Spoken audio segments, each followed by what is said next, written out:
আসসালামু আলাইকুম। চলুন আজ রুই মাছের দু পেঁয়াজা দেখাবো। খুবই সহজ উপায়ে, একেবারে ঝটপট। ব্যাচেলার থেকে প্রবাসে যারা হোস্টেলে থেকে থাকেন সবাই করতে পারবেন খুব অল্প সময়, ঘরোয়া উপকরণ দিয়েই।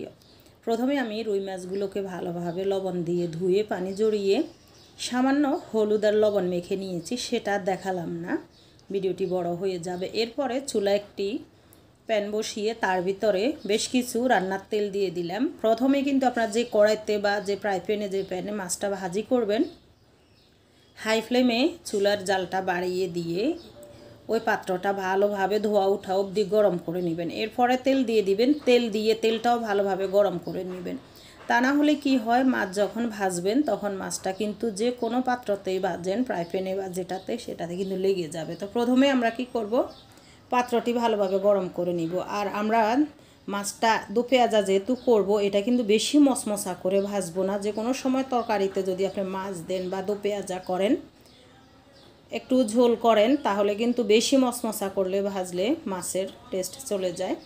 এখন আমি মাছগুলো কিন্তু তুলে নিব। দেখুন মাছগুলো আমি হালকাভাবে ভেজে নিয়েছি, নিয়ে এগুলা এক সাইডে এখন রেখে দিব।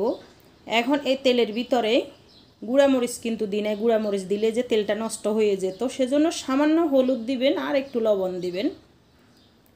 দিয়ে দিলাম এখানে বড় সাইজের দুটো পেঁয়াজ কুচি আর অল্প পরিমাণে লবণ। এখানে ফ্রোজেন করা টমেটো ছিল, 3টা পাকা টমেটো দিয়ে দিলাম আমি কেটে। অবশ্যই এখানে টমেটোটা দেওয়ার চেষ্টা করবেন, মাছ দু পেঁয়াজার ভিতরে টমেটোটা অবশ্যই দিতে হয়। আর দিয়ে দিলাম 1 চামচ রসুন বাটা। পেঁয়াজটা কিন্তু আমি বেশি লালচে করে ভাজি নাই, খুবই হালকা করে ভেজে নিয়েছি। আর চুলার আঁচটাই পর্যায়ে লো ফ্লেমে রাখবেন, তা না হলে মশলাগুলো পুড়ে যাবে। 1/2 চামচ দিয়ে দিলাম হলুদ গুঁড়া, 1.5 চামচ দিয়ে দিলাম মরিচের গুঁড়া, আর 1 চামচ দিয়ে দিয়েছি রসুন বাটা। রসুন বাটাটা দিয়ে খুবই ভালোভাবে মশলাটা একটু কষিয়ে নেবেন। অনেকে আদার গুঁড়া, জিরার গুঁড়া অনেক কিছু ব্যবহার করে, আসলে মাছের ভিতরে এত কিছু লাগে না। এভাবে একবার হলো রান্না করে খেয়ে দেখবেন, খুবই সুস্বাদু হয় এবং মাছের যে ফ্লেভার, টেস্ট, স্বাদ সেটাই পাবেন।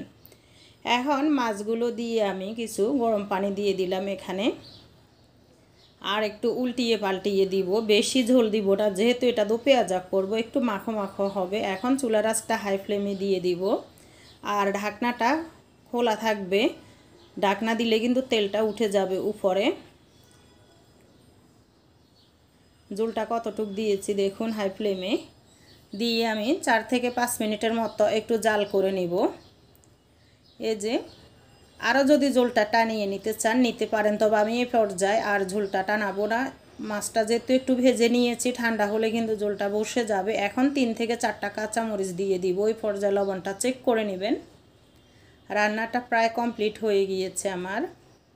এভাবে যে কোনো মাছ এভাবে রান্না করে খেয়ে দেখবেন, মাছের যে একটা রিয়েল স্বাদ, অথেন্টিক, সেটাই কিন্তু পাবেন। এখন কিছু ধনিয়া পাতা কুচি দিয়ে দিচ্ছি এখানে। অবশ্যই মাছে ধনিয়া পাতাটা দেওয়ার চেষ্টা করবেন, মাছের টেস্ট দ্বিগুণ বেড়ে যায় টমেটো আর ধনিয়া পাতা দিলে।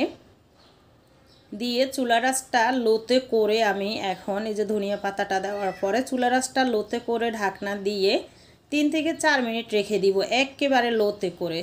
4 মিনিটও রাখবো না, 2 থেকে 3 মিনিট রাখবো। আরও উপর থেকে তেল উঠে আসবে আর ধনিয়া পাতা, কাঁচামরিচের ফ্লেভারগুলো মাছের ভিতরে যাবে। এরপরে চুলাটা বন্ধ করে দিয়েও ঢাকনা দিয়ে আমি রেখে দিব 2 থেকে 3 মিনিট। এটা একটি টিপস, কিন্তু সব সময় যে কোনো তরকারি রান্না করার পরে ঢাকনা দিয়ে চুলা বন্ধ করে রেখে দিবেন, তাহলে কিন্তু ময় মশলার ফ্লেভারগুলো মাছের ভিতরে যায়। এই যে ঢাকনা দিয়ে চুলা বন্ধ করে রেখে দিব আরও 3-4 মিনিট। এখন দেখুন এর লুকটা দেখুন, পাতিল থেকে আমি দেখাচ্ছি চুলার উপর থেকে কতটা লোভনীয় হয়েছে। চলুন আমরা সার্ভিং ডিশে পরিবেশন করে দেখাই মাছটা কতটা লোভনীয় হয়েছে এবং কতটা সুস্বাদু। একেবারে ফ্রেশ অথেন্টিক মাছের স্বাদ পাবেন এভাবে যদি আপনারা মাছ রান্না করেন। আমার চ্যানেলে কিন্তু আমি সব সময় সহজ সহজ রান্নাগুলায় অল্প তেল মশলাতেই দেখানোর চেষ্টা করে থাকি, যে কেউ রান্না করতে পারবেন। আর এই মাছের এক টুকরা দিয়ে কিন্তু ভাত খেয়ে নিতে পারবেন, এতটাই সুস্বাদু। আর আমরা যেহেতু এখানে বেশ করে টমেটো দিয়েছি, এটার স্বাদ কিন্তু আরও দ্বিগুণ হবে। যে লুকটা দেখুন। তো ভিউয়ার্স, ভিডিওটি যদি ভালো লাগে প্লিজ ইউটিউব চ্যানেলটি সাবস্ক্রাইব করে দিবেন। ফেসবুক পেজ থেকে যদি দেখে থাকেন পেজটি ফলো দিয়ে দিবেন। অবশ্যই ভিডিওগুলো শেয়ার করে অন্যকে দেখার সুযোগ করে দিবেন, দেখা হবে আবার যে কোনো পরবর্তী ভিডিও নিয়ে। সে পর্যন্ত ভালো থাকবেন, সুস্থ থাকবেন পরিবার নিয়ে সবাই। আল্লাহ হাফেজ, আসসালামু আলাইকুম।